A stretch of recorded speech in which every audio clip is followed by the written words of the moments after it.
Regular meeting of the Medford Township Council.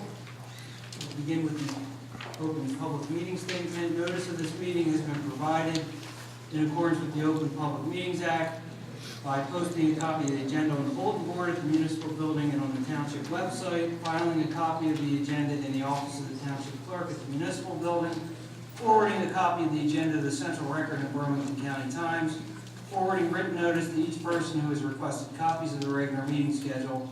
All the above posting, filing, and mailing have taken place on the 15th of February 2013. All rise for the flag salute. Allegiance to the flag of the United States of America and to the republic for which it stands, one nation, under God, indivisible, with liberty and justice for all. Call roll, please. Mr. Beanstalk? Here. Mr. Pace? Here. Mr. Watson? Here. Deputy Mayor Cohen? Here. Mayor Chapman? Here. All right. Next item on the agenda, communications, scheduling matters, council agenda, any amendments to the agenda, any communications? Just remind council on March 15th, the ShopRite Partners and Caring event is at 1:30. Last year, some council members and staff participated in the bagging of groceries that day. So council's again invited this year. Thank you. Scheduling items, next meeting is March 5th, 2013, here at the Public Safety Building at 7:30. Do we want to talk about any kind of budget workshops at this point, or we want to defer that until after the transmission of the budget? Anybody have a preference? I don't see any reason why we can't talk about scheduling it. Okay. Budget workshops. I'm not opposed to starting the meeting on the 5th early. Okay. You want to start it at, say, 6 o'clock? 6 o'clock is good for me. Yeah. Just give me 1 second.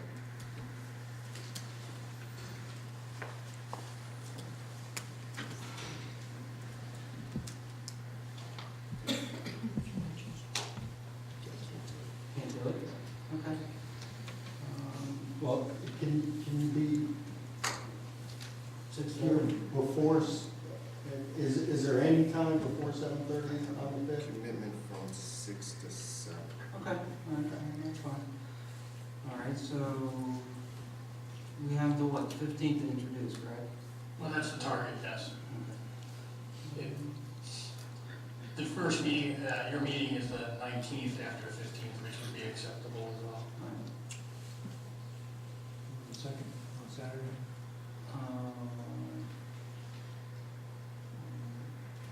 I'm okay with that. I mean, the question is, how about next week? Last year, you did every other Tuesday, plus some other dates mixed in before council meetings and things of that nature. Next week, we could do a Tuesday. Any day, but I can't do Wednesday. I can't either, I have a planning board meeting, so. And Chuck does as well, so we can do Wednesday. I gotta be home early. I gotta be home. 20, by 9 so o'clock. what are we going? I can do 26th? Tuesday, the 26th? 26th. I gotta leave by 9. Okay? Sure. Tuesday, 26th, we can start at 7. I'd rather start at Couple. 6. Yeah, if we could start at 6. You want to start at 6? Out of here early. Okay, I don't have a problem with it. Tuesday, is that how you? Good for me. All right. Chris? Okay, Tuesday, the 26th, 6 p.m. But I'll let that know. What's the other one? This is Saturday.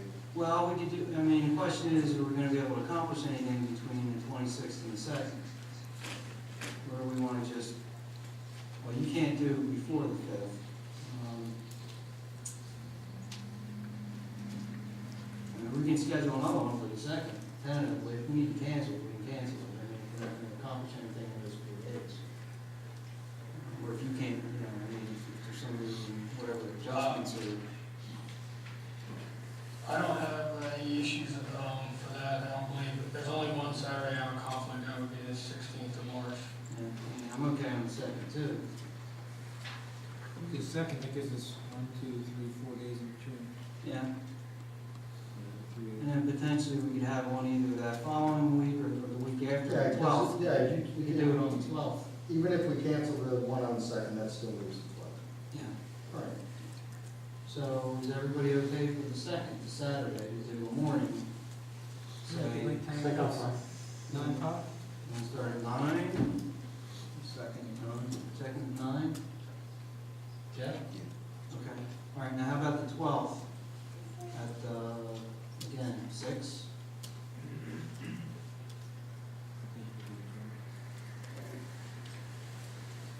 Okay. Okay? Jeff? Yep. Okay. All right, so, all right, schedule is, we're gonna do the 26th at 6, the 2nd at 9 a.m., and the 12th at 6 p.m.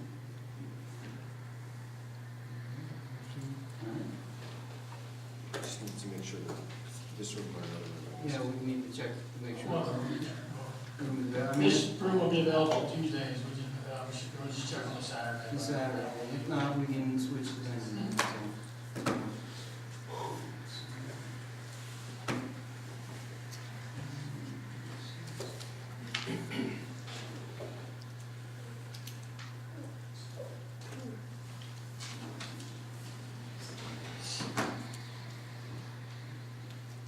Okay, very good. Next item on the agenda, approval of minutes from the February 5th meeting, the council minutes, and the executive session minutes. Does anybody have any changes, corrections, additions, or deletions to the minutes? If not, do I have a motion for approval of the minutes? So moved. Second. Thank you, Randy. Thank you, Chris. All those in favor? Aye. Opposed? Motion carries. Okay, manager's report. Thank you, Mayor. The first item is the ABC special permit for social affair care of Jane Weston, Medford Lees. It's an application for an event on April 27th from 6 p.m. to 9 p.m. It's been investigated by the police department and nothing was found to preclude the issuance of the permit. It's recommended for approval. Okay. All right, anybody got any questions? Comments? If not, we'll just take a voice vote for approval. All those in favor? Aye. Opposed? The application's approved. Okay, thank you. Next item is the 2013 budget transmission. Council has before it a workbook that provides my transmission to them. As I've done in the past, I have a short PowerPoint to just summarize the highlights of it. It'll be available online tomorrow for everybody to get once we scan it in, and we'll have it posted. And at that point, the budget is then in council's hands, and council will do as it sees fit with the budget relative to their policies and programs moving forward. I do have a brief PowerPoint, so I'll set that up.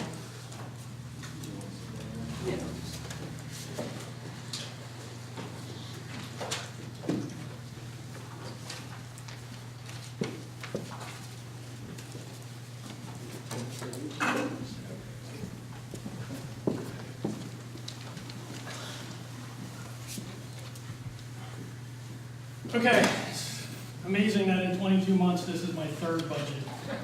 Instead of 36 months, 3 budgets, this is the third one for Medford that I've been involved in 22 months. I'm transmitting tonight the 2013 preliminary budget, and I'm just going to jump right into it. Last year's budget was $21,937,012. Currently, preliminarily, this one is $20,971,644. There is no referendum needed within this budget. So, start there. That is a decrease of $965,368, which is a 4.4% decrease. It maintains last year's level, so we're still in referendum, kind of coming out of that mode, which I've been consistent. It's going to take a couple years to ride this out. Some modifications, we've outsourced sanitation, but we've made some changes in the sanitation. We're still doing brush and leaves the way we projected, but we're still seeing if we can expand maybe 2 pickups within the 1 program leaf collection. I can't commit to that yet, but based on some efficiencies we realized this year. These reductions are attributable Obviously, the outsourcing of sanitation was a big one.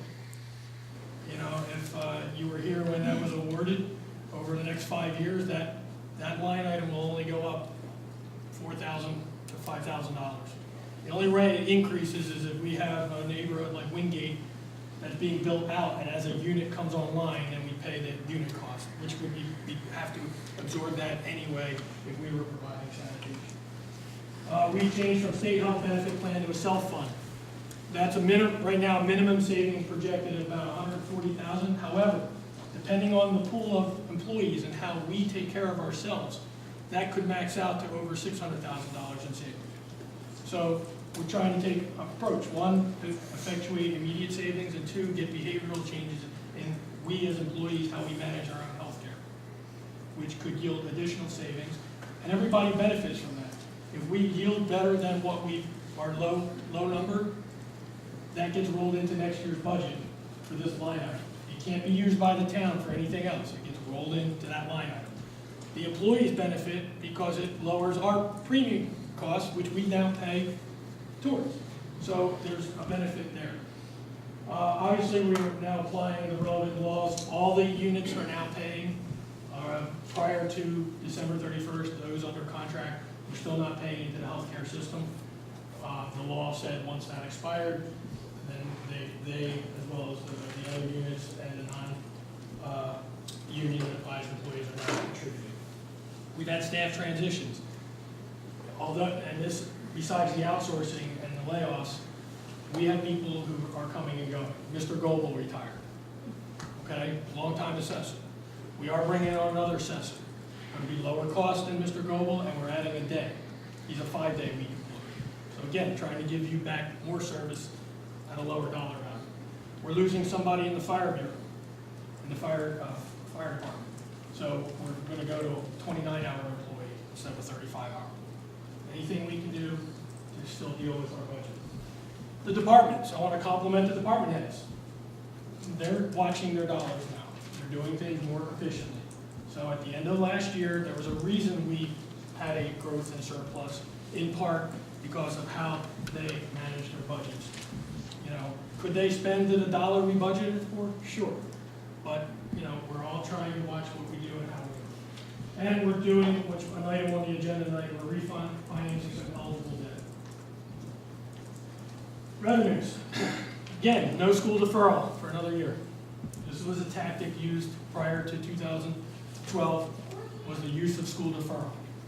So there's no deferral. There's no utility funding other than administrative chargebacks. We went through this last year. People like me, township clerk, township CFO, and different people, we provide part of our service, our overhead, to the utility. So it's an appropriate chargeback to offset some of our costs of that. But there's no surplus being used like they've done in the past. We are utilizing $850,000 of surplus. This is an increase over last year, but we're not maxing that out. We're right now projecting state aid. I do not know what the governor is going to do in a few weeks. I do not know what Sandy is going to do to this number. It could drastically change that. So we are told by the state, use last year's number using last year. And they've been flat the last few years. There's certain non-recurring revenues that are not available. We did have residual last year. Remember, in 2011, the council wanted to use all the cell tower lease. And I recommended no, they only used what they needed to close that budget and take the rest in the surplus to use. So in last year's budget, which we did. We liquidated certain funds, and you're going to see how that liquidation is impacting us this year. Although, you know, we're trying to remove debts and things, there's a cap calculation now that gets factored back in with some of these funds. And last year, you as taxpayers previously had funded some affordable housing things, which was committed to be paid out of your affordable housing trust rather than the tax base. We paid that back to you, the taxpayer. The largest drivers in this year's budget, there is, you know, we are within cap, but it is over the 2%. The largest increase is the net debt service. Our debt service is going up by $438,000, which I told you last year, it kind of climbs and it drops off over next year. So we got another year or two where it's at this peak. And then you're seeing Medford's debt comes kind of sliding down. And in the budget workbook, there is a graphic picture of current and utility combined. In 2012, we used the capital surplus to pay back debt of $629,000. The state now requires that that be calculated back into the cap. So there's a formula. So those two numbers represent $1,067,000, now gets added back into our cap, our 2%. That's the biggest single driver of this, and it's going to drive a little over half of the increase that you'll see. And then our reserve for uncollected taxes is up $438,000. These are things dictated by statute and regulation, outside of our control. So what's this mean? It's projected a 3.7 cent tax increase.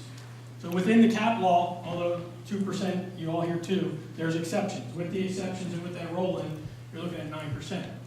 It's $330,013 is the average assessed home, and that equates to approximately $122.10 on average. So, although it is a tax increase, and I know you don't want to hear that, and we could go back and do what they did a few years ago. I'm not recommending it. We're not using school deferral. Deferral is growing back. It's there. We can go backwards. We could use sewer utilities permitted by law. But again, I'm not recommending that. Our surplus did increase.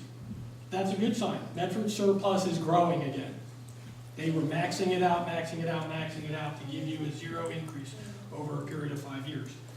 And you saw where that got. We're not maximizing revenues. What's that mean? Under state law, we calculate a formula on how much we can maximize revenues each year in different categories. They were maxing them out. Well, what happens if you really don't meet those maximizations? Which in this environment right now, we're not. We haven't been meeting those maximizations. So we're projecting what we believe to be more realistic revenues coming into the township.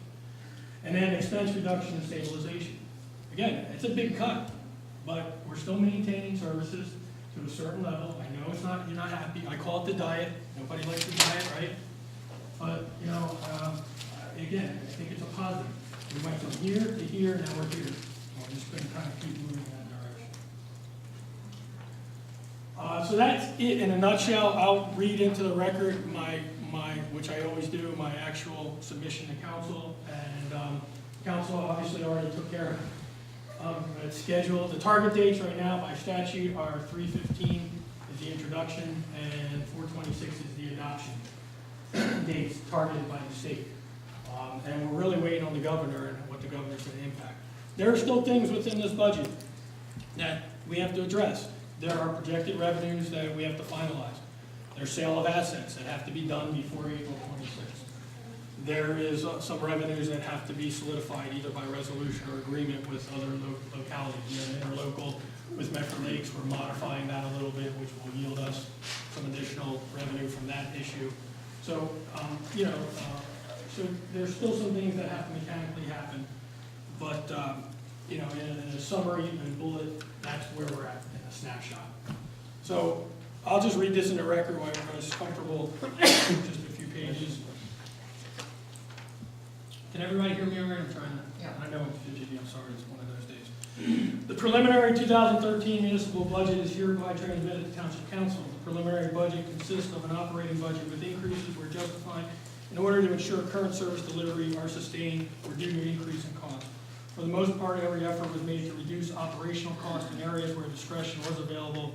This included, but was not limited to, the outsourcing of sanitation, changing from state health benefit plan to self-group insurance, health fund, staff diligence in managing department operating budgets, refinancing of certain eligible debt, application of relevant laws as it relates to health care contribution of employees, and savings through staff attrition, transition and attrition. The 2013 preliminary budget does reflect 5% or $25,000 in capital improvement program down payment, which provides the ability to borrow up to $500,000. However, as in 2012, it is recommended that previous bond authorizations be utilized and reallocated towards projects, including infrastructure improvements and for purchases on an as-needed basis. You're paying for debt they've already incurred, so we're trying to utilize that. There's still road problems, there's drainage problems, so we're trying to do that. There's an award for Fairview Road, which is part of the state grant. So again, rather than if we don't have to borrow new money, but I've allowed some in case we have to. The preliminary budget also continues the open space trust fund for 2013 at 3 cents. That generated $902,889 to the open space trust last year. I can tell council tonight there that I believe that's a variable tax. And Kathy and I, the CFO, we've done a quick analysis. We're going to do another analysis to make sure. But there may be room to move that number a little bit, which could, you know, if we're coming on this side, we can lower, maybe lower it on that side and still meet all the open space obligations. The department heads were requested to eliminate, reduce, or defer anything within their budget oversight. Furthermore, requests were made for department heads to develop threshold values for certain expenses. This approach would permit certain activities to continue, maybe not as at past service levels, but nonetheless continuing at some level. So, for example, signs. The budget $10,000, maybe in the past it was $30,000. Well, right now, we're at this threshold, get us what we can do for that value until things prove that we can raise that and do more. We'll do what we can do within that value level. Revenues for the second year in a row, there's no school deferral or utility funding other than appropriate overhead chargeback utilized in the 2013 preliminary budget. There are certain non-recurring revenues at approximately $1 billion are no longer available to the 2013 preliminary budget. These include, but are not limited to, residual cell tower lease, liquidation of certain funds, affordable housing trust. In my report, I have FEMA money. I didn't put it in the bullet because actually we're applying, there's FEMA money potential this year because of Hurricane Sandy. We expect to get that. That's what typically happens with the federal government, and they've been pretty consistent. The 2013 preliminary budget prepared using 2012 state aid level, which was $1,991,135. The municipal surplus proposed for appropriation in the 2013 budget is $850,000 as compared to $636,363 in 2012. The municipal surplus typically accrues from various sources, including an excess in tax collections and other miscellaneous revenues over what has been anticipated. Added assessments, unanticipated revenues, or other years' appropriations not expended. The township's tax collection percentage was 97.18% in 2012, or 2013, utilizing 97.10% in calculating the reserve for uncollected taxes. The rate of delinquent tax collection was approximately 83.25% in 2012.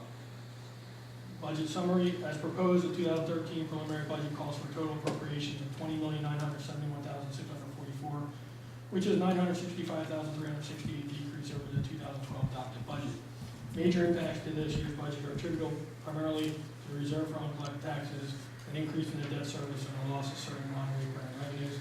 The total appropriations for 2013 does not reflect any state or federal grants that will be offset with appropriations. There were $810,524 worth of such grants, and we anticipate the same or similar in 2013. Personnel, collective bargaining. Police officers are represented by 2 collective bargaining units, the Medford Township Patrol Officers Association and Medford Township Senior Officers Association. Both contracts expired December 31st, 2013. Negotiations with both these collective bargaining units have been ongoing since late 2012. These units are now contributing towards health care pursuant to law and by virtue of expiration of the previous agreement. And as I said at the last meeting, 2013 currently does not factor any value towards any settlement that we just don't know at this point in time.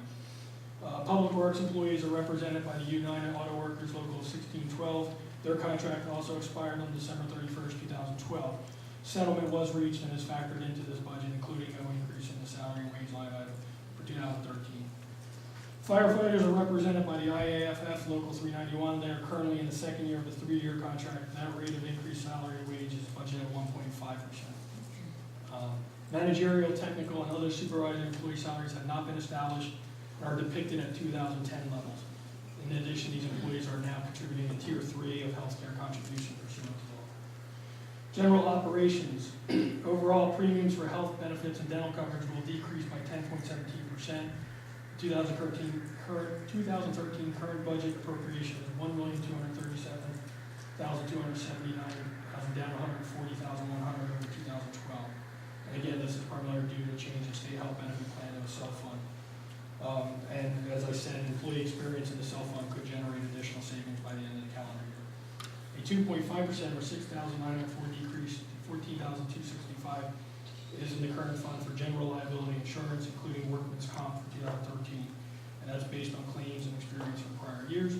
We're in the second of a 5-year emergency appropriation for the reevaluation authorization, which is $140,000. And the landfill tipping fee at Burlington County Solid Waste Complex will increase by 1.8% to $75.06 per ton. Last year, we disposed of approximately 11,000 tons of solid waste. Water and sewer operations. The township's utility budget for 2013 is $7,308,529. This is $578,670 over 2012. The primary increase is attributable to an increase in debt service on that side of $359,384, $138,000 in the utility operating category, and $110,000 for bulk water purchase of New Jersey American Water, an additional $45,000 in sewer treatment. The township is budgeting $658,895 for the bulk purchase of water for New Jersey American. This is a New Jersey Department of Environmental Protection requirement since 2010 and is mandatory because of reductions to the township's allowable production from its own water plants and not being permitted by the state to drill any new wells. We have had mandatory water conservation, which is a critical component of our plan. Over the past 3 years, the following totals were purchased since purchasing from New Jersey American. 2010, $393,770. 2011, $571,052, and 2012, $658,895. Debt service. Debt service represents the township's commitment to pay principal and interest on short and long-term bonds and notes. These commitments encourage capital projects are authorized and financed over an extended period of years. In 2013, the township's current fund debt service commitment will increase by $438,662, or 11.55%.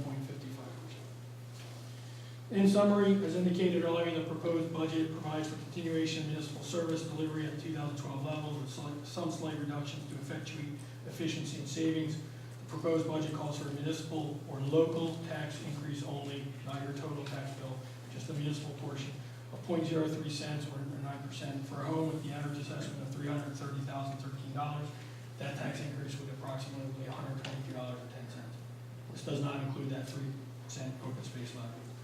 As I reiterated over the course of the past year or so, the township is still in a financial challenge. While the referendum has provided a foothold to permit the township to work through its financial issues by initially stabilizing its financial condition within the capital law, there's much work to be done to ensure long-term fiscal stability, managing the debt, cutting costs, including costs traditionally not provided through municipal service, and stabilizing short and long-term personnel expenses, including legacy costs, is a continued work in progress on an annualized basis. In addition, identifying other stable and consistent revenue streams outside of the local purpose tax, not extremes, streams outside of the local purpose tax remain a concern to support services within the community. I want to thank all the department heads and the staff for their cooperation and assistance in preparing this budget under continued stressful financial considerations. And I would also like to thank council for their continued support and understanding the budget, as well as the CFO, Kathy Berger, whose effort and commitment to assisting me in putting the document together is greatly appreciated. I hope the document will aid residents and the community in understanding the municipal budget process and the operation of the local government. And I'm prepared to answer questions when council gets into the budget starting next week. Thank you. Thank you, Mr. Manager.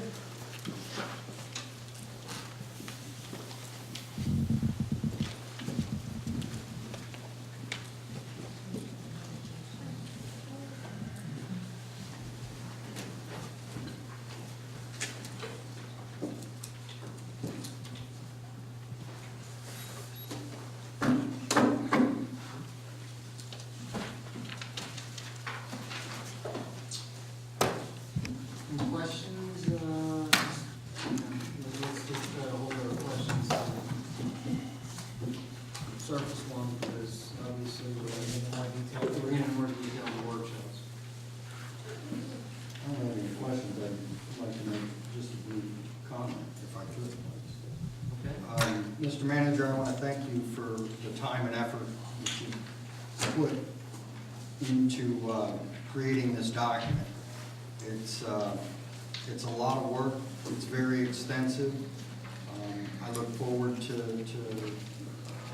completing a review of this document with other members of council, this has been a tough year for Medford financially. And while we're not out of the woods yet, I'm very confident and optimistic about what the future holds for Medford, so long as you and your staff and members of council stay the course. Again, I just want to publicly thank you for the time and effort you put into it. Will this budget workbook be posted online so others can? Tomorrow, do? sometime tomorrow. I think it's already scanned, but I had a window meeting when staff was finalizing it for me. That include the attachments, some of the spreadsheets and things that are attached? Everything you have, the public will have. My book's different because I have a section that's my notes, that's not public. You have everything except the notes. For those without access to computers, the budget is also available at the public library. We will have one at the library, we'll also have one at town hall. We could probably put a couple copies at the library.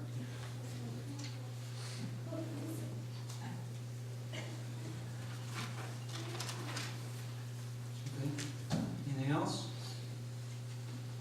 Okay. If not, let's move along to the discussion items. First item is the Pinelands Branch Library. And I'll give a brief update on where we are with the branch agreement. Last Wednesday, I received an email from Freeholder Water late afternoon on Wednesday, I guess prior to the Freeholder meeting on the 13th. And she transmitted to me a letter and a copy of a new agreement, a branch agreement. Her letter indicated that the agreement that we had sent her had been, as she put it, the agreement as submitted is unacceptable and does not conform to the offer made by Freeholders Gargano and myself at prior meetings with township representatives. So when we took that agreement and we've had an opportunity to review it, I don't know that I agree with that statement entirely, given the fact that their agreement is basically contains all the terms that ours contain, other than some clarification on insurance. And we had included a clause which indicated that when we were seeking reimbursement under the agreement for the $30,000 that the freeholders had agreed to reimburse us for expenses, we agreed, our agreement stated basically that we could either pay the bills ourselves and seek reimbursement from the county, or alternatively, we would submit the vendor's invoices directly to the freeholders, and they could pay the contractors directly. That was essentially the only difference in the terms of the agreement. Their agreement states that they didn't want to do that. They want to have us pay the bill and then submit a reimbursement to them, and have them cut a check to us or submit the funds to us. I have no problem with their terms. It's a duplication of effort, but that's okay. I mean, I don't have a problem, and I wouldn't hold up an agreement on that basis, or with regard to the insurance clarification either. So I think that from my standpoint, I'm basically in agreement with the terms of their revised or replacement agreement, other than one point. As part of the agreement, they've included a third party, an entity called the Medford Library Association. And in her letter, Freeholder Water indicated that we have confirmed that the Medford Library Association is still an active organization with a vested interest in Pinelands Library. And again, I have no dispute with her characterizing it as an active organization. My issue is that I have done my own research on this organization, and quite frankly, I can find no evidence of it anywhere. For a charitable organization that has an exemption under the Internal Revenue Code, they're required to basically have their documents publicly available, including all tax returns and other evidence of registration with the county and with the state of New Jersey. And again, based on my research, they aren't registered with either the county, with Burlington County, or with the state of New Jersey. And additionally, they haven't filed tax returns with the IRS for at least the last 2 years. So they're, as far as I can tell, they're non-compliant and they're not registered. And that's where my issue lies.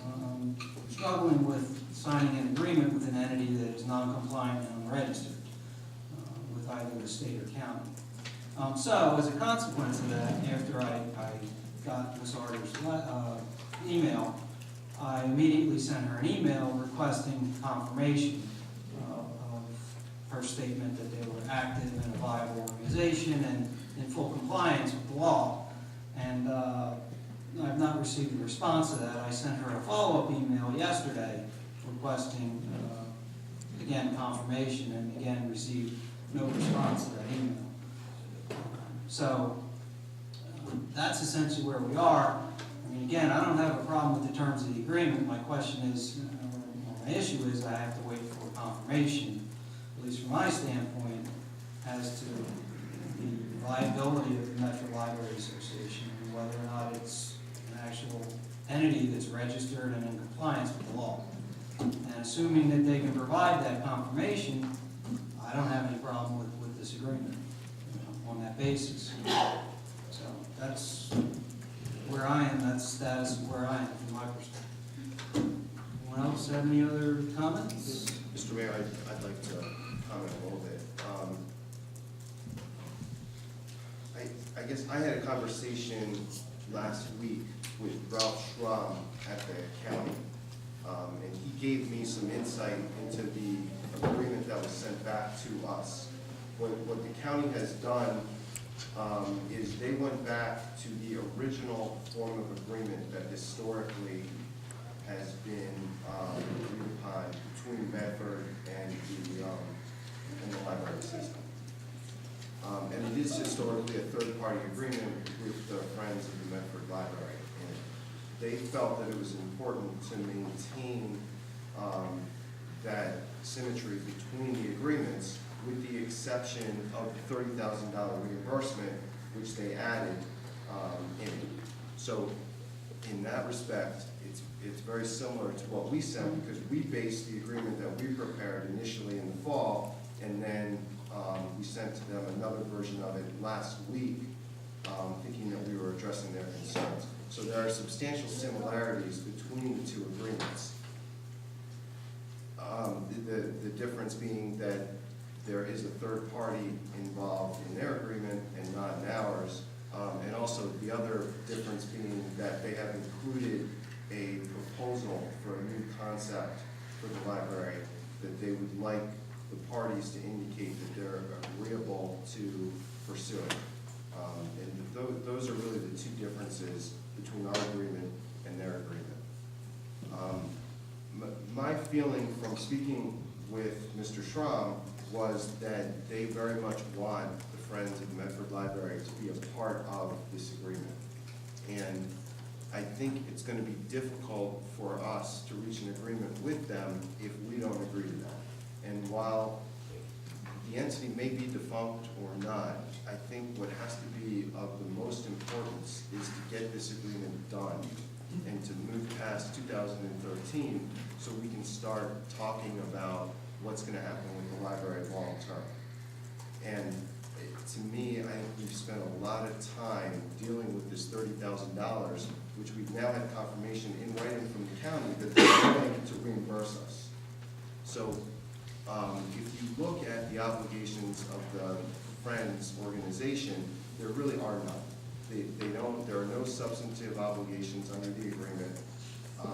There's no exposure, in my opinion, to Medford Township by having them sign this agreement. I think we really need to get this done, sign the agreement, and then start looking towards what's going to happen to the library in the long term.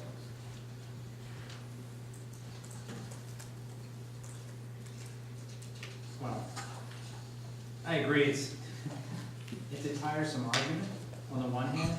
On the other hand, I'm not gonna compromise doing something right or doing it the right way for expediency's sake. I have some concerns about whether or not this organization is functional. That's not my biggest concern is, I don't like the language, you know, having to do with what our obligations may be with regards to future negotiations, and we'll hash that out in executive, but, you know, my perspective here is that this thing has been politicized, to a very alarming degree. All we're trying to do, pretty simple, your library system, pay your bills. I kind of feel like this notion has been put forward that this is our problem. This is Medford Township Council's problem. It's not our library, it's not our problem. This library is part of the Burlington County Library System.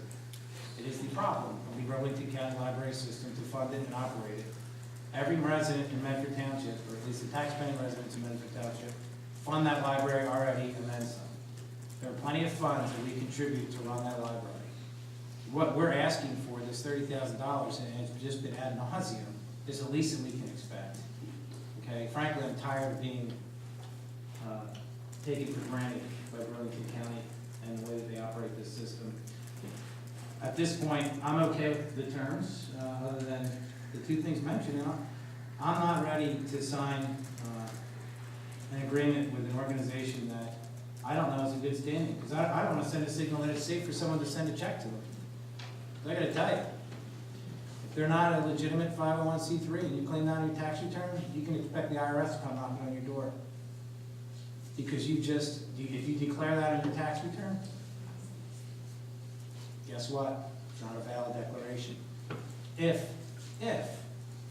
the organization is not maintained itself, and that's what we don't know, and that's what the mayor has tried on multiple occasions to get that information. We've asked. We don't get answers to straight questions.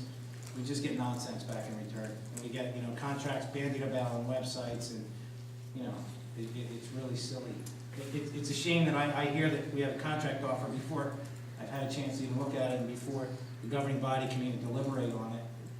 It's being paraded around town, sent to every media organization. If that's not politicizing an issue, I don't know what is.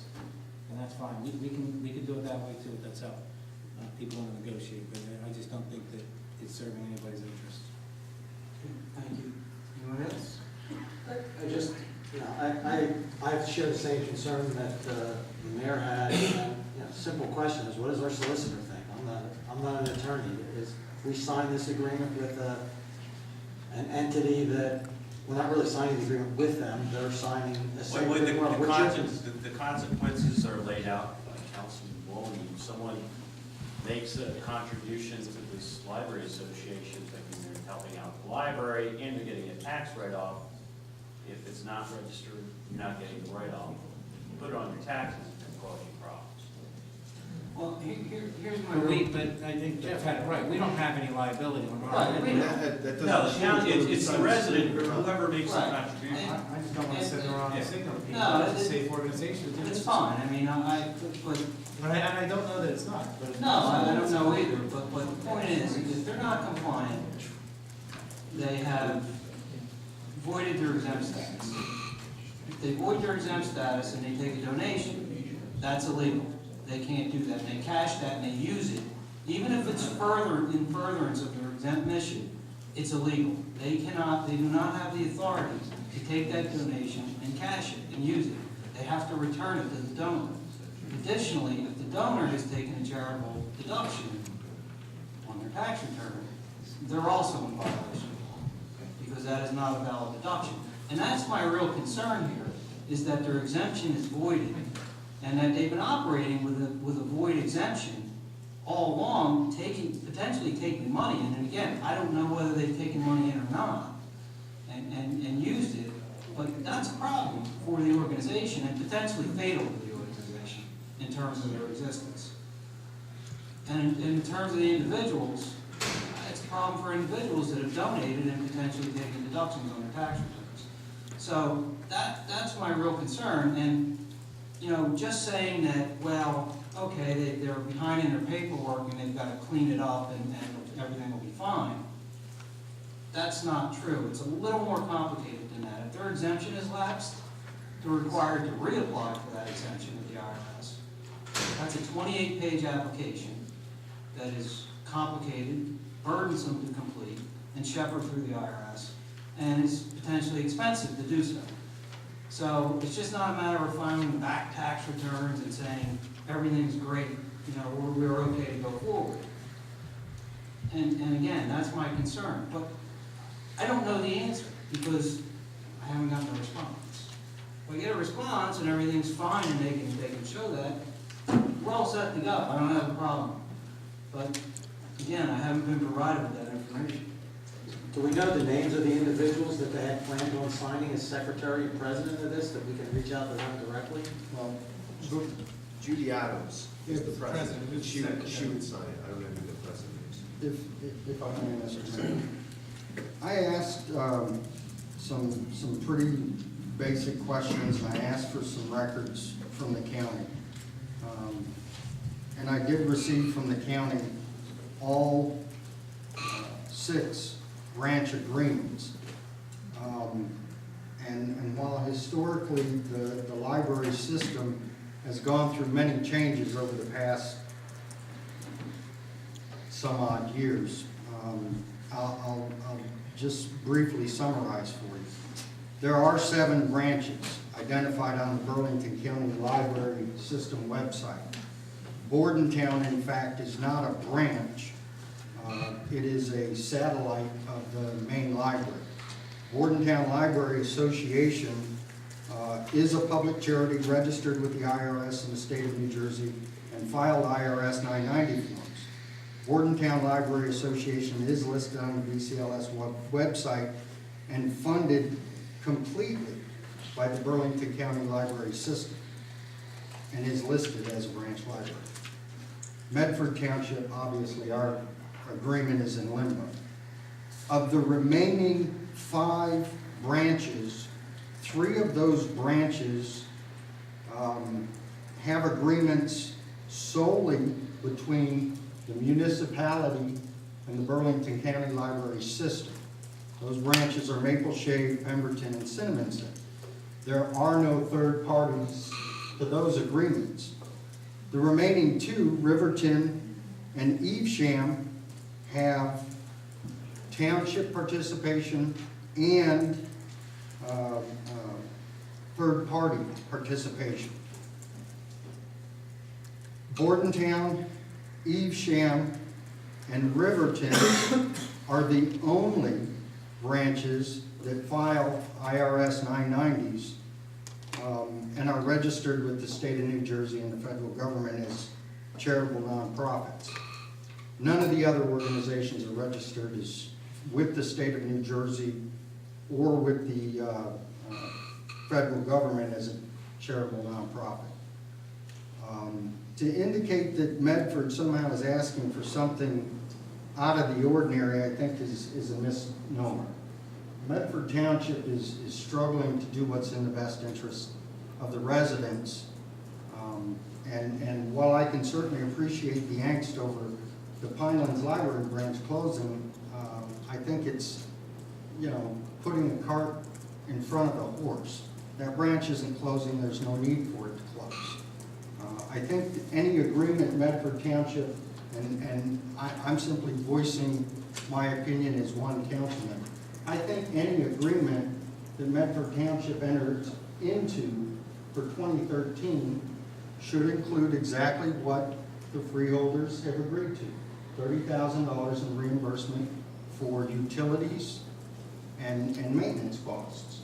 I also am pleased to hear that the county and the library commissioners are looking at a better plan going forward.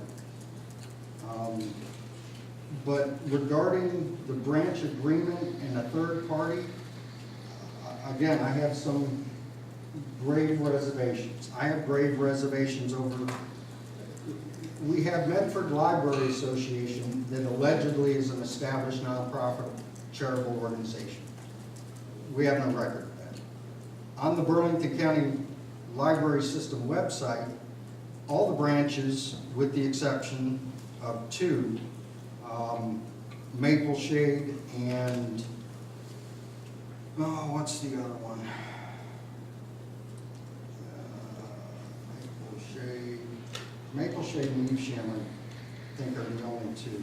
Rivington's not on there. I'm sorry, Maple Shade and Riverton, not Evesham, Maple Shade and Riverton. The county library website lists friends of the library for each individual township and asks for donations. Now, I'm not sure what's happening to the donations if they're received, whether they're going to Bordentown, whether they're going to Evesham, or you know, how that's working. But Friends of the Medford Library is listed on that county website, and if they receive a check, I don't know what's happening to it. So before we jump off the cliff into an agreement with the county, let's give the county time to address those issues. Let's sign an agreement that says, you're gonna reimburse us, the Pineland Library is gonna stay open, we'll continue to work together to figure out a better way forward. If that means that reestablishing the Medford Library Association or Friends of the Pinelands Library, that's fine. But those things don't have any impact on this contract, and I don't think they ought to be included. That's my 2 cents, that's what I know, and I'm gonna leave it at that. Mayor, if I may, a light bulb kind of went off on my head when we were talking about a third-party nonprofit having involved in the agreement. The state statute for establishing a county library system says that the county can work whatever deal it wants with municipalities with regard to maintenance of the facilities. By including a third-party nonprofit, essentially, that in this contract for future years, it certainly lays the foundation for an argument by the county that the responsibility of the branch libraries is not the county's, it belongs to the town through the nonprofit. Well, That's the I'm way sure- that makes sense. And I'm sure some of the agreements that they've entered into over the course of the years, say with Evesham, for example, you know, they have Evesham Township, Burlington County Library Commission, and Evesham Township Library Committee. Okay, those organizations are party to the agreement. Now, my understanding is Evesham went out and built a new building, put their municipal offices in it as well, and you know, utilize some grant funding with it as well. And you know, good on them, great for them. But that was a bond that Evesham took, you know, on the back of their tax base. If the expectation is Medford's going to do the same thing, that's just not gonna happen in 2013. If that happens, that's far down the road, and we may get to that point, I don't know.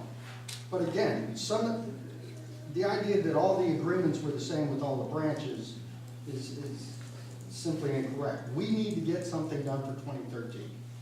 Again, I think it's clear that the county is willing to take on those utility and maintenance expenses. We need to accept that and you know, strike the language that the governing body agrees is, you know, not appropriate and move on. Right, and the Library Association in the agreement does agree to it. I mean, it's point 11, it says, the Medford Library Association, Inc. hereby agrees that it will use its income, including investment income, to equip, maintain, and improve the efforts of library But facilities. if they don't exist, that's just. Well, but I'm just saying that they do have an obligation under the agreement. But that's its only obligation. Right. That's the only thing that it's in there for. And to Councilman Pace's point, we need to get something done for 2013. We It's absolutely the middle need- of February now.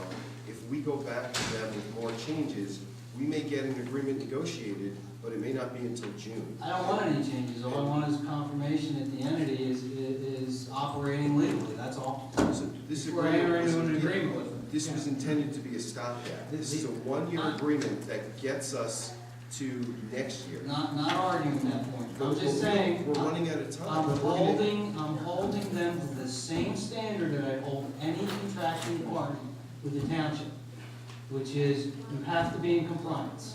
I I understand the point. That's it. I'm not going to. I don't think it furthers our interests. Well, but the point is that how can I enter an agreement with an entity that is potentially not operating legally? I mean, Because they don't have any obligations under the contract, that any substantive obligation. but they do. don't have I any mean, money, they can't use them. I just read it. But if they don't have any money, they can't use it. That's it, that's all they're doing in there. Right, but how would it look if we entered into an agreement with an entity that's operating illegally? I think we did it to get this done and to move forward so that we can reach an agreement with the library long I'm term. gonna have to It's in the best interest. I'm gonna have to disagree with that. I'm just gonna have to disagree with that. I don't believe that the township should be entering into an agreement with an entity that hasn't shown it, the same basis as every other vendor, every other contracting party with the township. We require them to show us current business licenses, good standing certificates. They're all required to do that. But for this, we're saying, well, because we gotta get it done, let's just sign it and don't worry about it. I just want to I'm not gonna reiterate, do this. I don't understand how this became our problem. I'm not gonna. It's not our. It's not our problem. It's- It's well, somebody's then- gotta get this done. And what I we're agree. watching is, we're watching politicians argue back and forth and not getting it done. And we should all be held accountable. All I'm asking for, okay, but you want to get it done at any cost. I'm not willing to do There's that. no exposure. It's not just, you know what? Zero. I understand what you're saying, but there's nothing wrong with taking a political stand when it's based on doing things the right way. When it's based on holding people accountable. You take taxes by force from people, okay? You take their money, you don't give them a choice. If you don't give the money to the politicians, they take it on away, okay? Or they send you to prison. To ask them to now take that money and use it for its intended purpose, I don't see that That's as. not what's, that's not what's happening. Okay, That's not, that is. that's All an we're extreme asking- example. That's not what this All contract. I'm asking for them to do is to use the money that we send to them on a regular basis, $1 million a year. We send you plenty of money to fund your library, and we give them that with all these means. Why should I enter into a contract with a third party that apparently doesn't have any responsibility, so I don't even know why they're on here, that's frankly different than the majority of what is signed, with an entity that I don't even know is operating legally. I don't want to send a signal to people that it's a safe investment to send your money to them. I don't know whether it is or it isn't. I don't know the answer to that. When I know the answer to that, it'll be a lot easier, but as of right now, and I've got to tell you, the provision that they have in here that says essentially that we have to work towards an agreement as laid out in her letter, which puts a cost share in Medford, I agree with you on that. No way. And it goes both ways. The library Okay, commission is agreeing but- to it. But I agree that that should come Why out. does this contract appear online before we even have a chance to talk about it? Chris, I don't know the answer. Okay, all I'm trying to do is put the responsibility where it belongs. It's not my library. It belongs to the Burlington County Library System. It's their problem to solve, it's not mine. And one of the first things I learned in sales is somebody comes to me with a problem, and says, here's your problem. I put you right back and say, well, it's your problem, but it might help to solve it. This is not my problem. This is the problem the BCLS has to solve. We're trying to come to an agreement that's reasonable. I'll tell you, it's the problem of the residents of Medford, and we're here to represent the residents of Medford. We pay the taxes to, we have provided them with a solution. They're just unwilling to do the right thing, which is to apply that we pay them taxes. Use the money we send to you, okay? You don't need more money from us. They just spent how much They're willing money? to do that. They're willing to reimburse us for Okay. 2013. They're willing. That part is done. They're willing to do it, but you know what? This should have been done a long time ago. We didn't have to get to this point, and I'm not gonna now have to make a decision to rush ahead, because they've been dragging their feet all the time. I wanna move Nobody's forward, rushing. then let's do it the right way. That's all. 2 more weeks isn't gonna kill me. It's gonna be a lot more than 2 weeks. Not if it's up to me. We're asking for reasonable terms. Okay. Anybody else? No? Mayor, do you want me to give just an update on the maintenance? Sure. Last meeting, we discussed working with volunteers through Mr. Youngkin. Mr. Youngkin and I have met twice, one in my office, and then we did a walkthrough with George Schneider of the Public Works Department to outline the different things. We have some stuff in inventory, paint or whatnot that we'll provide. I think we're targeting Sunday to do some of that when the library is closed. The GIF report, the RMC report, I just got today. I haven't had a chance to read it because I had to run to a meeting. So we just want to cross-reference to make sure we haven't missed anything that was outlined verbally to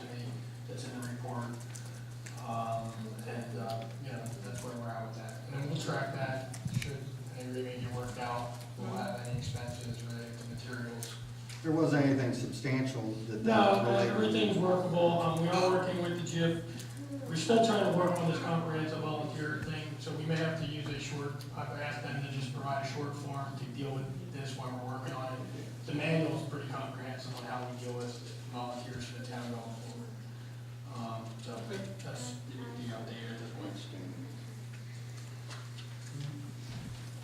All right, next item, the public health update, changes in the state municipal sponsored rabies clinic program for 2013.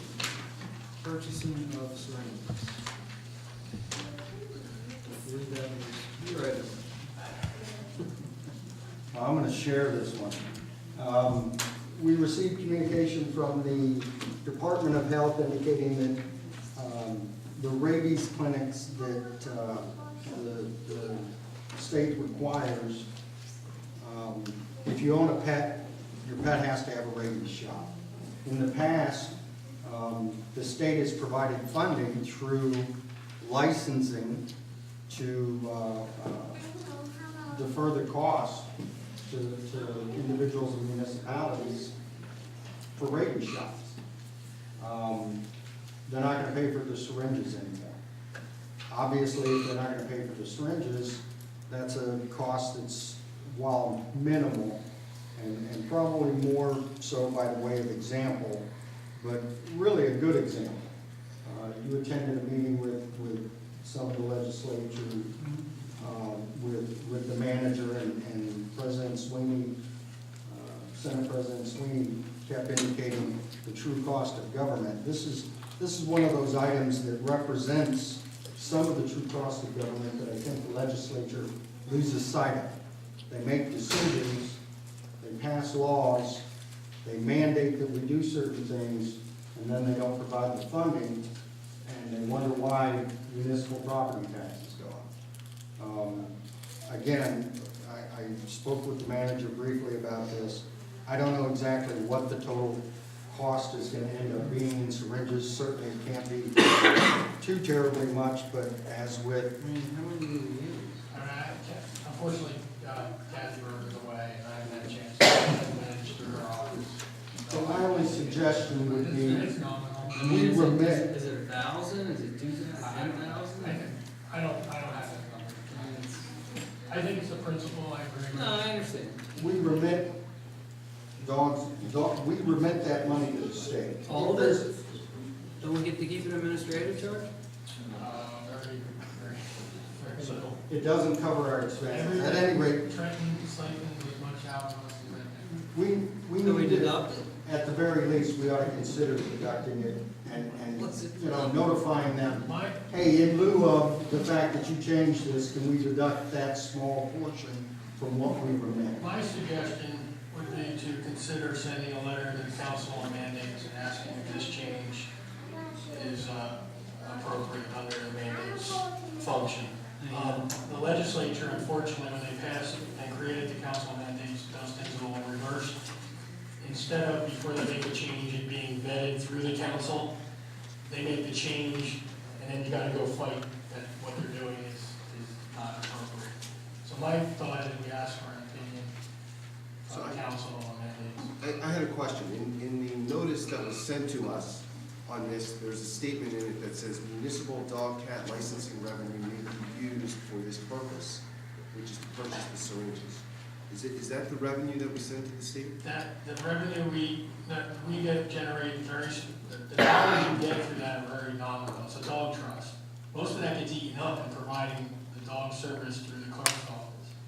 So they're saying, my interpretation is you can use that, then where am I gonna make it up in the budget when I'm taking from that pool of money to buy these syringes now to offset our administrative costs and things of that nature? All right, well, do we know what the number is, how much we Well, generate? Again, I have to. All right, so I mean, the point is, I mean, It's 11.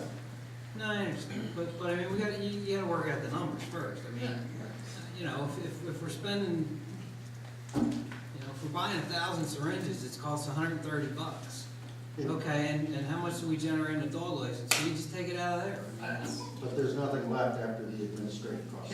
That's the whole point. Well, okay. I understand that, and you know, again, If you're looking at it dollars and cents, I'm looking at it from principle. I've been arguing now for a year, 22 months since I've been here, what the state of New Jersey is doing. They're doing it with your cell phone now.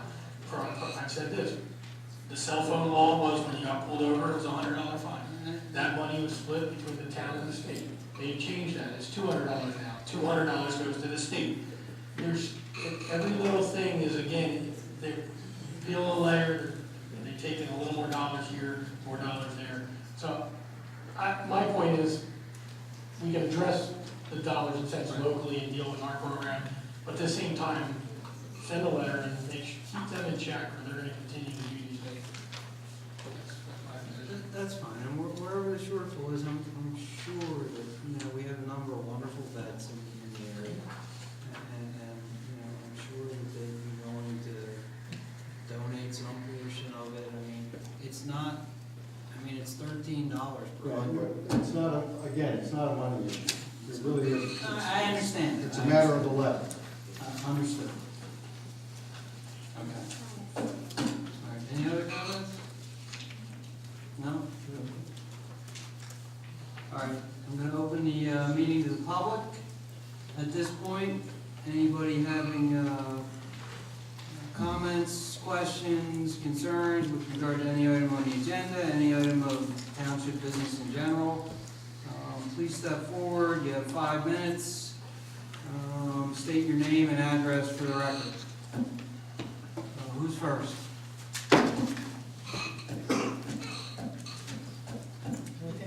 Anybody?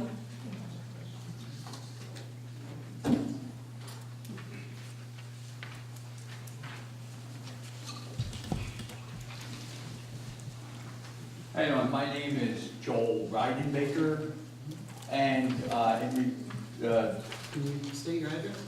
number 7 Pine Trail, Thank you. and just to perhaps the budget director, or however, I was at the last meeting when you called a public meeting increasing our taxes, or a composite figure, however you want to say that, last year. You said if we didn't vote for it, there could be a cut in services and township employees. And it was give and take either way. But you said the figure would be approximately a $300 tax increase. I'm not certain what the rate was, but it wound up being an approximate figure. It was just thrown out there to give us an idea. It was like 330, I think, actually. Yeah, it was, it was a figure you threw out to go. I was at that meeting. You also stated that if we voted, I'm not sure if all the council members here tonight were there at that meeting, we're in office. But the council at that time stated that if we voted for that increase, there would be no layoff of township employees, and the services would be continued through the township. That should be a matter of record if a review of the meeting minutes were available. I assume it is. I find out, in the paper with I may have missed it, but I had to read the paper to find out all of a sudden we've subbed out that contract. I don't care if the township, if the council takes steps to make our budget and township more efficient. I want to know what happened to my $300. Do I get that back? And the council, not you individually, you said specifically, it's a matter of meeting minutes, that the township employees would not be laid off and the services would continue, and you said perhaps even we could rehire some police. That was the statement, and the reason I voted for the $300 increase. Where's my $300, and now is that going to come back? Are you going, next week, am I going to get a check in the mail? First of all, when we went through the budget analysis last year and went through the budget meetings, if you can show me the meeting minutes, there is no way that we said that we would not lay off any employees. Yeah, we were talking about privatizing trash. We were talking about privatizing trash through the whole meeting, and I can tell you that we never stated that we would rehire police. it was intimated that GM, and I'm not. I'm gonna vehemently, I've been here 22 months saying the same message. Anybody can get up and tell me I'm lying. I said it from the get-go. Last year, you had no increases for 5 years, zero. Last year was about a 6-cent increase, this year we're at 3.7 cents.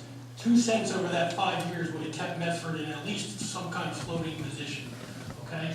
The township, your $325 is paying for the services the town's getting. It's paying for that massive debt service that just went up by $438. It's paying for all of that.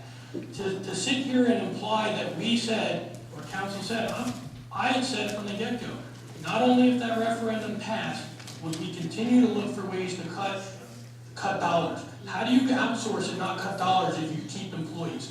You're paying $1 million to retired employees, $1,899,000 give or take. Legacy costs here are driving the township too.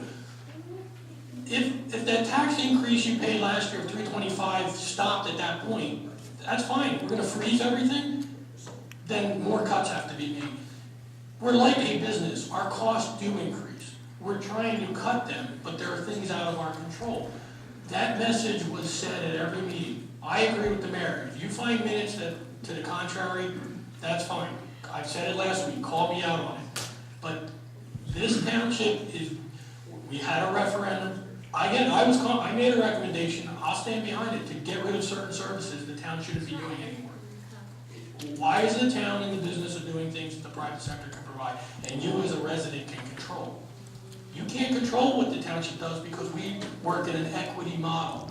So I use leaves as an example. Everybody wants leaves picked up from the time they fall to Christmas. Well, what if they fall on December 1st and all 8,400 line items, properties want their leaves collected? I can't pick up like a private business. You call, I'm going to be out there on this day again. It doesn't work that way. We're still paying for things the town's absorbed over time. We still have requests to do things that we just can't continue to provide. So this notion of where's my money, it's here. Here it is. You want to go through the budget, come into my office, I'll go line for line and show you where your taxes are going, where everybody in this room's taxes are going. It's not, I'm still, after three budgets in 22 months. And we're seeing progress. I don't like recommending tax increase, but if you want services and you want to pay for more cops, and you want to pay for more firemen, and you want to pay for more services, where's that coming from? The state doesn't allow us to extract revenues any other way. I made the argument before. We're dealing with people now, we're construction doing it. If you as a resident do construction in your property, why is everybody else paying for that when you put it out at the curb to go? Your taxes aren't covering 100% of that cost. It's shared amongst everybody. So, I think it may just be a semantical thing too. One of the things that, because I just said, we always say privatization, but no, it was actually a discussion about whether we were going to privatize trash, or whether the township was going to continue to act as the. You mean last year? Last year. Correct. But by privatization, what that meant is that you would actually pick up the phone and hire your own hauler. We're still managing the hauling, but we've outsourced it. And I think I'm using the word, I'm interchanging privatization and outsourcing, and they're actually two different words. It still costs us a pretty substantial amount of money to collect your trash.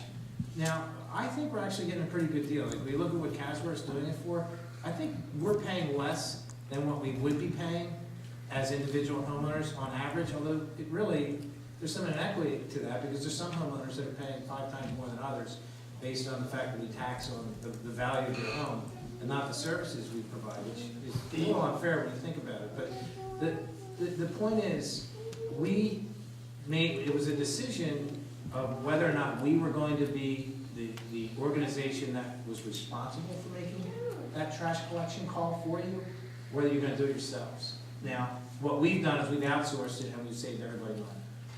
But we haven't privatized it in the sense where it's now your responsibility. If we did that, then that money, sure, we'd return it, but we haven't done that.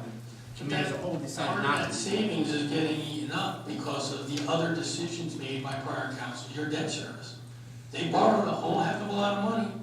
And I can understand that, but you keep referring to, you try to defer all of your problems to I'm not- prior. I don't want to hear that anymore. Okay, You've been in then I'm office. recommending a fiscally responsible 3.7 cent tax increase. You don't like it, but that's what I'm I'm not recommending. arguing about the I'm tax just saying, increase. I'm not arguing You about want the tax money increase. back, but you don't want No, to I- run it like a business, Right, which the is it? money back is money that I voted, and I did, and I totally sympathize with those that voted against it last year. But I voted for that because it was at least intimated that Medford would retain its own trash collection. I understand your work and everything, but that has nothing to do with the fact that the proposal was stated that if we voted, the people of Medford, for the increase, the township people would be retained. If you bring those employees back, that 27 cents goes even higher. And now we're in a referendum again, and if the residents want to vote, it's the community's decision. I'm simply giving my best recommendation to get this town in a fiscal situation. No, you don't want to hear about the past, and that's fine, let's move forward. I'm making certain recommendations. I recommended to outsource sanitation. I don't have a problem with that. All right. I don't have a problem at all with it, but that's what was stated. I disagree. Okay, it wasn't stated by this governing body, and you're absolutely right. The press did a phenomenal job of telling everybody in Medford, your taxes were going up because of trash. I sent a letter to the governor. Mr. Beanstalk and I were quite clear why the taxes in Medford were going up in that letter to the governor. It had absolutely nothing to do with trash. It had absolutely everything to do with Medford staying in control of its finances and not turning it over to the state. I attended a meeting with the director of the Department of Community Affairs to avoid Medford taking state aid. Okay, we looked at it. The strings attached in taking state aid said, we turn over the finances to the state. They can't manage their own. I wasn't comfortable with it. I came back here and recommended to this governing body that we go to referendum. And that referendum was never about trash. That referendum was closing a $6.5 million budget deficit.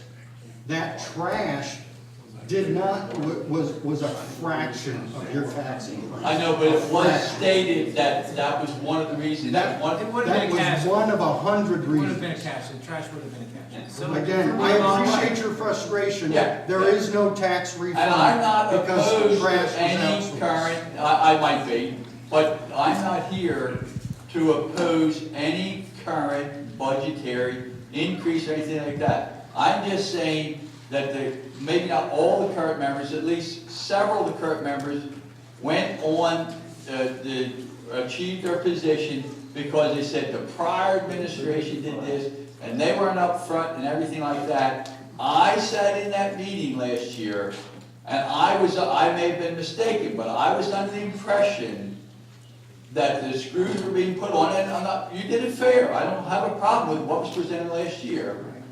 That if we didn't vote for the increase, trash would become a central issue, either privatization by individuals, or the township would, and police would be laid, maybe perhaps more police. Yes. Yeah, I voted for it because of that presentation, and now I find that trash has been privatized Outsourced. and taxes are going up.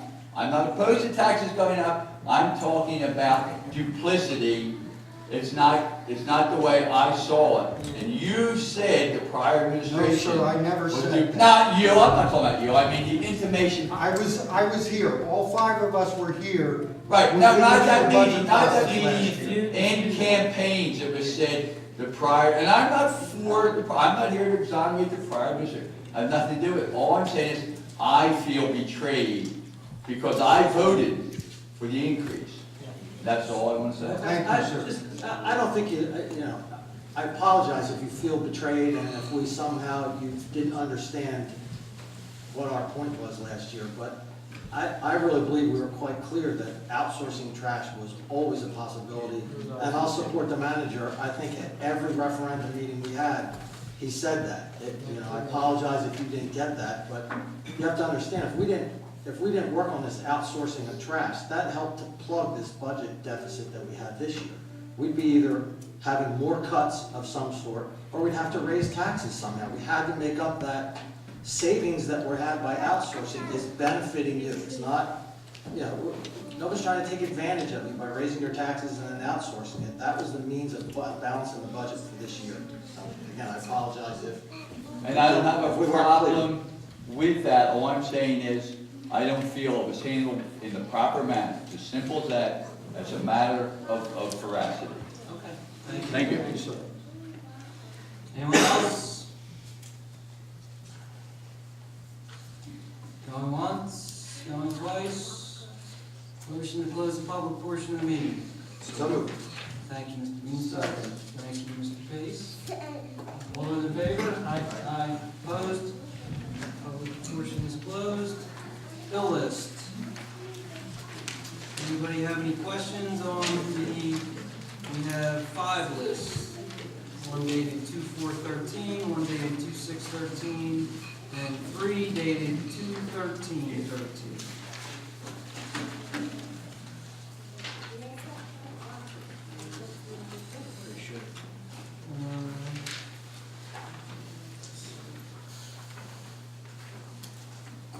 Any questions? Nope. I only had one question, and related to, Castle. There was a separate charge for Christmas tree collection, was that part of the Yeah, agreement? that's part. Okay, all right, that's fine. All right, that was my only question. So, if, no other questions? Just to be clear, because obviously our trucks also picked up. The budget was $9,000. The public works manager decided to use Casworth first and then him, and I think we should receive about $1,000 or maybe $2,000. Try to do it in an efficient way to save some dollars in there. But I want to be clear, because there were our trucks picking them up at times. All right, thank you. All right, if there are no other questions, do I have a motion to approve the bill list? So moved. Thank you, Mr. Pace, have a second? Thank you. All those in favor? Aye. Opposed? Motion carries. Okay, next item is ordinances for second reading, public hearing. Let's see here. Do I have a motion for ordinance 2013-2? I move that ordinance 2013-2, an ordinance amending section 136 going to vehicles with respect to insurance and storage yard requirements, be approved for second reading, on second reading. Thank you, Mr. Pace. Do I have a second? Second? Thank you, Mr. Beanstalk. At this time, I'd like to open the meeting to the public on ordinance 2013-2. Anyone care to make any comments, have questions with regard to ordinance 2013-2? And I think that we discussed this before. This was a change to the ordinance, correcting change to the prior ordinance that was passed last year with regard to the insurance requirements, and we lowered the storage yard requirements based on the recommendation of the police chief from 40 to 20. Right, and that was based on the towing records for Right. 2 years on how much storage you actually need in the yard. Right, and the insurance requirement was just a mistake in the prior ordinance, and we corrected that. Correct. So, anyone have any comments from the public? If not, do I have a motion to close the public portion? So moved. Thank you, Mr. Beanstalk. Do I have a second? Second. Thank you. All those in favor? Aye. Oh, wait, do we have to? No, it's voice vote. Voice vote on that, No, no, on that. yes. Now, so, does anyone have any comments from the council on the ordinance? If not, can I have a roll call vote to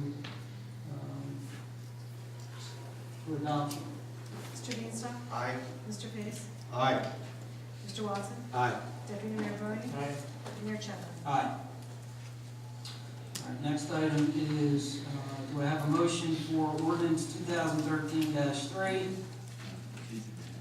for adoption? I'll make a motion that ordinance 2013.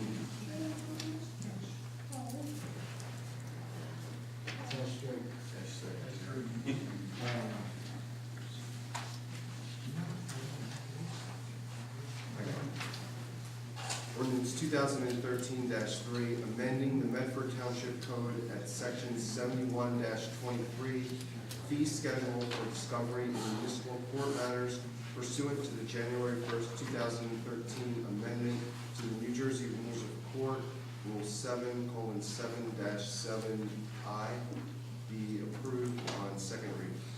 All right, thank you, Mr. Beanstalk. Do I have a second? Second. All right, thank you, Mr. Kwame.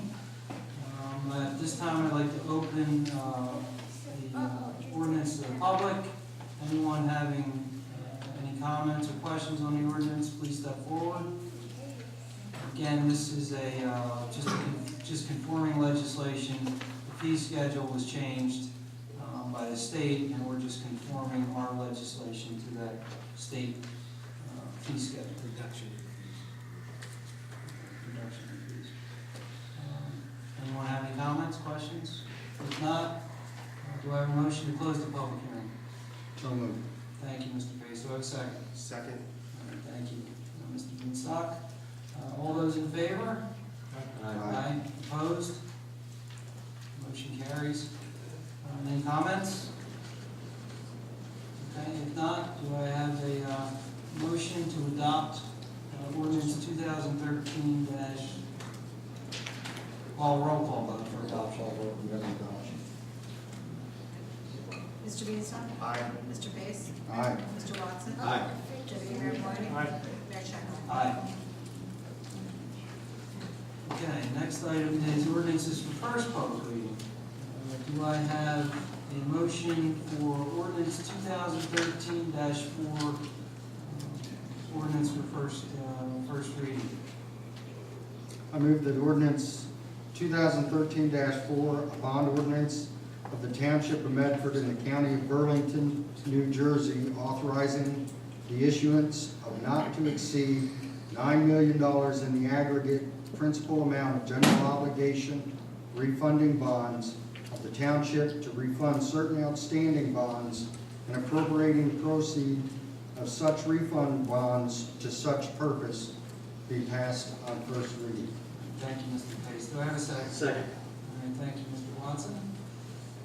We will set the date for public hearing for March 5th, 2013. Could you just briefly summarize the Yeah, I put in the email that I forwarded to you from our bond council. This is the funding of a portion of accrued interest on portions of the bonds. But we're refunding certain 2004 series bonds, refunding bonds and 2005 bonds that are eligible on their first call date, 2014 and 2015, or 10 years after the original issuance. So each of those series are originally issued with 10-year call protection, so we're handling those bonds, and anything maturing in 2013 and 14 we're not refunding, and we're just paying the accrued interest on those bonds.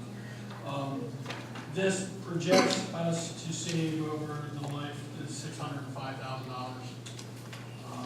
And then as far as, there was a question on variable rate, I'll just, it's fixed interest, they're not issued with variable rates, they're the fixed interest rates. The local bond law does not permit municipalities to issue variable rates. Right. So essentially what we're doing, we're refinancing the 2004 and 5 series. There's 2 issues in 2004 and one issue in 2005, and it's not the entire series for either. We're actually lowering the interest rate, although, again, the interest rate, the coupon rate on the bonds differs from year to year. As the term goes along, they increase slightly, but they're still far below what the present coupon rate is on the series bond. I think the present coupon rate is over 3%, and we're down to about 1.8 on average on the refunded or the new series. And additionally, this does not increase the term of the debt. It's the same term. So we're not extending it out further. So, any comment from council? No, if not, can I have a roll call vote for approval of ordinance 2013-4 on first reading? Mr. Feaston? Aye. Mr. Pace? Aye. Mr. Watson? Aye. Deputy Mayor Quinn? Aye. Mayor Chekhov? Aye. Okay, next item are consent agenda resolutions. And I don't believe we have anything that we're pulling. So we'll go through them now. Resolution 36-2013, a resolution opposing Senate Bill 2511, amendments to the Open Public Meetings Act. And could you just give us a brief synopsis? Sure, the legislature is proposing amendments that we collectively, the New Jersey State League of Municipalities and municipalities, believe will add cost to how we do certain business and also complicate how we do certain business. They're expanding what we consider right now a subcommittee of council. 2 members of council can meet, and it's not considered a public meeting. And although the new law, it's been watered down, the subcommittee now would have certain requirements that have to be advertised, noticed. The council would determine what information, but there has to be a report. These all add cost to municipal for notice provisions and obviously minutes and things of that nature. The other issue with that, to be quite honest, in certain forms of government like ours, I can meet with a council member without having an issue with this law with another town. But other towns that might want to talk to Medford, or any town for that matter, for example, shared services, in which an executive privilege is that you can negotiate contracts, we'd have to give a little more detail. Quite honestly, I don't know if towns would want to have those discussions if they know now that so the state on one hand is saying we want municipalities to talk, work out things together, but we're going to put rules in place that you now have to talk more openly about what you're talking about. And so that may discourage things. The real other issue here is this does not apply to the state legislature. I think the towns are tired of the state legislature passing rules that apply to us that don't apply to them. They continue to do it day in and day out. So it's not that the league or municipalities we've offered suggestions on how to try to make this more workable so that the state legislature gets what their goal is, but at the same time respects what we're trying to do at the municipal level in controlling and containing costs. But again, what's good for us isn't good for them, and quite honestly, the municipalities are I think tired of that, so we're asking the council to at least oppose it. Okay. Thank you. Okay, resolution 37-2013, authorizing the Township Council to call the maintenance bond posted by New Jersey American Water Company, Inc., New Jersey American Transition Main, SPR-5610. Resolution 38-2013, authorizing the award of contract for Fairview Road paving project. Resolution 39-2013, appointing risk management consultant for the Burlington County Municipal Joint Insurance Fund. It is Hardenberg is the risk management consultant. Resolution 40-2013, appointing bond counsel. And, let's see here, I believe that's Brian Kowalski of Saul Ewing.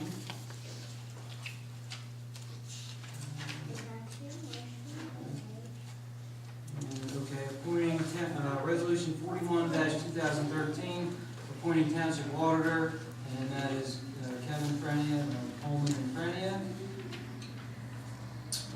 Resolution 42-2013, appointing affordable housing administrative agent, and that is Triad Associates. Is that correct? Yes. Resolution 43-2013, approving 2012 appropriation reserve transfers. Resolution 44-2013, and that is amending the 2013 temporary budget. Mayor, I just want to clarify, that's no new additional dollars, it's shifting money around, that's all that amendment is doing. Okay. And Resolution 45-2013, appointments to the Economic Development Commission. And I'll just read those appointments very quickly. We have Allison Epple, who's appointed to a 3-year term to expire December 31st, 2015. Ryan Jordan, a 2-year term to expire December 31st, 2014. Paul Fortino, a 2-year term to expire December 31st, 2014. Jim Bennett, a 2-year term to expire December 31st, 2014. Chris Schultz, Township Manager, is ex officio, and we have a position for the Planning Administrator ex officio to be determined. And also the balance of the membership of said commission is as follows. Michael Pagnotta has a 3-year term to expire December 31st, 2015, and Janet Jackson Gould has a 3-year term to expire December 31st, 2015. And Janet happens to be here. Thank you. Thank you. Resolution 46-2013. Paul? I didn't see you back there. Schultz is here. No. The planning administrator too. Many people. Took care of it too. All right, Resolution 46-2013, appointments to the Environmental Affairs Advisory Committee. And the appointments are as follows. Eric Spinner for a 3-year term to expire December 31st, 2015. Robert Lee, a 3-year term to expire December 31st, 2015. Matthew Keene, a 3-year term to expire December 31st, 2015. Christine Valentine, a 2-year term to expire December 31st, 2014. Michael Bunks, a 2-year term to expire December 31st, 2014. Charles Markowitz, a 2-year term to expire December 31st, 2014. Tom Gorman, a 1-year term to expire December 31st, 2013. Chuck Deal, a 1-year term to expire December 31st, 2013. And a planning board member to be appointed later, with a 1-year term to expire December 31st, 2013. Probably Chuck. Probably. He was more busy. Yeah. And, Resolution 47-2013, appointments to the Neighborhood Services Advisory Committee. And those appointments are as follows. Bob Bucci, a 1-year term to expire December 31st, 2013, representing the Medford Youth Athletic Association. Sean Ryan, a 1-year term to expire December 31st, 2013, representing the Medford School District. Sean is the principal of Medford Memorial School. Heidi Kriek, a 1-year term to expire December 31st, 2013, representing the Lenape Regional High School District. Denise Pizzoli, a 1-year term to expire December 31st, 2013, representing the Medford Arts Center. William Stokes. Okay. 1-year term to expire, I've been pronouncing it wrong forever. 1-year term to expire December 31st, 2013, representing the business community. Chaz Clancy, a 1-year term to expire December 31st, 2013, representing a civic association.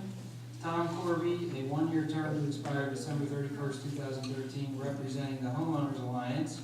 Alberta Wolf, a 2-year term to expire December 31st, 2014, representing the senior citizen community.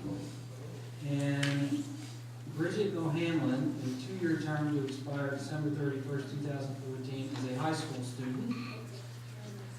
Mike Panarella, a 3-year term to expire December 31st, 2015, as an at-large representative. Frank Smolka, a 3-year term to expire December 31st, 2015, as an at-large representative. James Geiger, a 3-year term to expire December 31st, 2015, as an at-large representative. Brian Hinchelwood, a a 3-year term to expire December 31st, 2015 as an at-large representative. Jason Udell, a 2-year term to expire December 31st, 2014 as an at-large representative. And Colleen Stover, a 2-year term to expire December 31st, 2014 as an at-large representative. All right, Resolution 48-2013, authorizing a refund of the 2013 tax overpayment. Resolution 49-2013, rescinding a request for certain 2012 appropriation reserve transfers from Resolution 14-2013. Those are the resolutions. If you want to have a motion to approve consent agenda of the resolutions. So moved. Second. Thank you, Mr. Pace. Thank you, Deputy Mayor Boney. All those in favor? Aye. Opposed? Motion carries. Next item on the agenda is Resolution PS 0219-2013, executive session. We're going to discuss the following matters. Matters relating to the employment relationship, municipal judge vacancy, matters relating to the employment relationship, professional appointments, matters relating to litigation, negotiations, and the attorney-client privilege, Medford Commons versus MBEA et al., Lexon Insurance litigation, matters relating to litigation, negotiations, and the attorney-client privilege, Pinelands Branch Library, matters relating to litigation, negotiations, and the attorney-client privilege, shared services, matters relating to litigation, negotiations, and the attorney-client privilege, Murphy versus Medford Township Zoning Board et al. Do I have a motion to approve Resolution ES 0219-2013? So moved. Thank you, Mr. Eastock.